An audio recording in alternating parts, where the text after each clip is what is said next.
દિયોદરના જસાલીના ખેડૂતે વર્ષ 2024-25ના કેન્દ્રીય બજેટ ખેડૂતલક્ષી ન ફળવાતા ખેડૂતોમાં નારાજગી, કેન્દ્રીય બજેટને ખેડૂત વિરોધી ગણ્યું।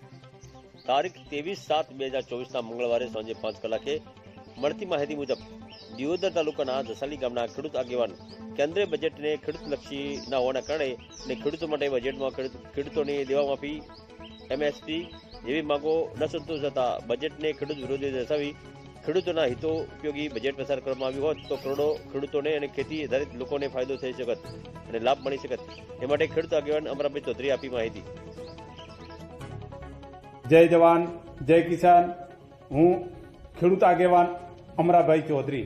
આજે સરકારશ્રીએ બજેટની અંદર જોગવાઈઓ કરી છે, એની અંદર આપણી ખેડૂતોની માગણી હતી કે ખેડૂતોને દેવા મુક્તિ માટેનું કંઈક આયોજન કરે, સાથે સાથે MSP માટે ઘણા વર્ષોથી ખેડૂતો લડતા હતા અને MSP પ્રમાણે આયોજન કરી અને જે મિનિમમ પ્રાઇસથી ખેતીનું ઉત્પાદન થતું હોય એની ખરીદી કરવા માટેનું કંઈક આયોજન કરી અને બજેટમાં ફાળવે।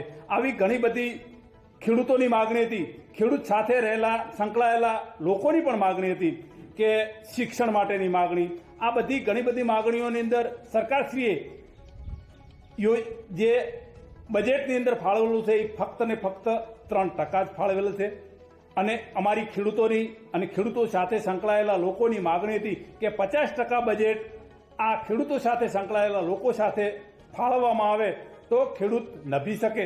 એટલે અમારી આવી આશા હતી, પણ સરકારશ્રીએ જે બજેટ ફાળવ્યું છે એ અમને ખેડૂતોને સંતોષ નથી અને અમે આ બજેટથી નારાજ છીએ। એટલે સરકારશ્રી આ નોંધ લઈ અને બજેટની અંદર ખેડૂત હિત માટે 50% રકમ ખેડૂતોને બજેટની અંદર ફાળવે એવી અમારી આશા છે। જય જવાન જય કિસાન। ખેડૂત આગેવાન અમરાભાઈ ચૌધરી।